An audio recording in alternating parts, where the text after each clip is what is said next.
Fala pessoal, tudo bom? Estamos aqui novamente com mais um Enjoy 5 Minutes e dessa vez nós estamos com presença internacional aqui no nosso Enjoy 5 Minutes e uma presença muito legal. Nós trouxemos direto da Europa o Tarry. O Tarry é CEO of deepkapha, que é uma consultoria, uma startup em inteligência artificial. Só que a gente não vai falar só de inteligência artificial. O que é inteligência artificial? Na verdade, a pauta de hoje é como que a inteligência artificial salva vidas. E ele vai contar um case muito legal para nós. Tarry, it's a pleasure. We're still here in Brazil. And it's a pleasure know that your company and you is responsible for save lives using artificial intelligence. So, tell for our audience, how can it's possible do using artificial intelligence to save lives at the world? Great question, Alex. So I think artificial intelligence is transforming industries like never before. 25 years ago, when internet was being, formed, we had no idea what the ramifications would be. Today, global economy runs on internet. Artificial intelligence is transforming industries, but not much of attention is going into eradicating poverty or saving lives. So I think it's a wonderful question, Alex. So, for example, if you are a young woman or a woman who has some problems, and cancer research is what we are really focused on, and it typically takes. I'm sure it's not any different here in Brazil and rural areas. It's almost the same. Exactly. I mean, you have a mole or a lump and you don't know what to do. You wait 6 months, but it's too late. So, and it costs a lot of money as well.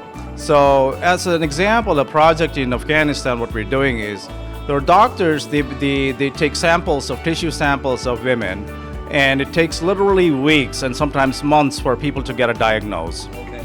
With artificial intelligence, what we did is we created those images of the tissue samples. We ran some interesting deep learning, which is a form of artificial intelligence model. And we ran a bunch of our trainings there, and we were able to create a very simple classification of being able to say, looking at an image the computer has never seen before, to say whether it's a cancer or not. And you know how much time does it take, Alex? I don't know. I'm kidding because I know, and it's very. I was shocked when I listened the time that they spent. What is the time? It's a matter of 10 seconds, maybe 15 seconds. You can take this application. We've already built a prototype on an app. So a doctor can have an app. You take a sample, and within a matter of seconds, the person has a diagnosis. And about the cost. The cost is more expensive or cheaper than the diagnosis from the doctor? Well, the cost is zero. Essentially, what it means is, as a doctor, you can do your job much faster in literally seconds. You can service many of people with, in this case, breast cancer, but we can talk about other diseases as well. And for the patient, it should not cost more, because why would you ever want to pay more for diagnosis? You're actually saving for, let's say, I hope not for you, but for a disease.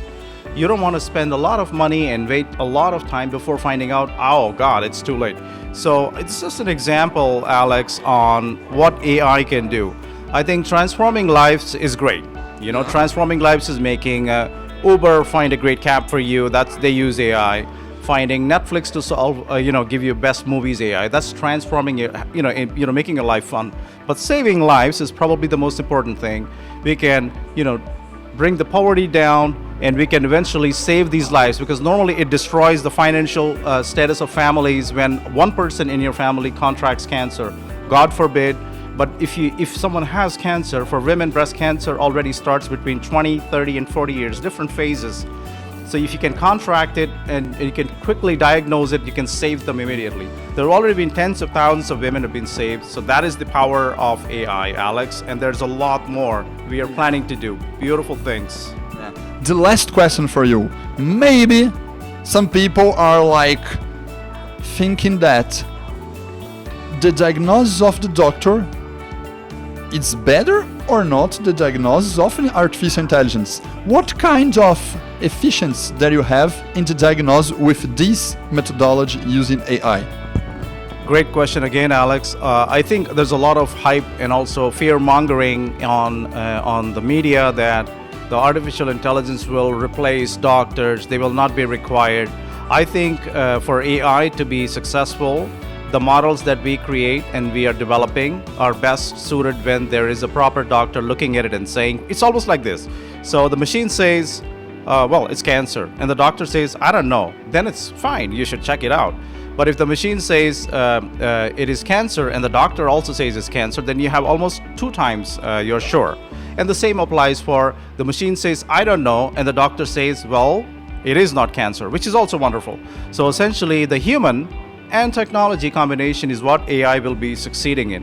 So there's no jobs for doctors going away. In fact, a doctor can say the boring part of diagnose, let the machine do that. And I will be a better surgeon. Maybe I'm an oncologist. I will become maybe also a brain tumor expert. So for professionals, they can learn more and let the machine do the boring jobs for you. Okay, and just to conclude, what percentage that the algorithm get with the last version that you run? So we came pretty close, dramatically high. I had never imagined that, and we came to about 98.5%, which is way too high. Just to give an example, people have never asked what are actually doctors' accuracies. Do you know what the doctor's average accuracy is? It's 60%. So again, I'm not saying the machine is better than a human. No, I will never say that because we need pathologists, oncologists, we need them. All I'm saying is machines have much sharper eyes, and that's why they learn better. And that's what it is. It is deep learning because that's a learning part in it. So that's how we want to transform the world. Thank you and congratulations for your fantastic job that can change the way of the humanity live every day. Thank you a lot. Thank you. Bye bye. Alex. Thank you very much. Bye bye.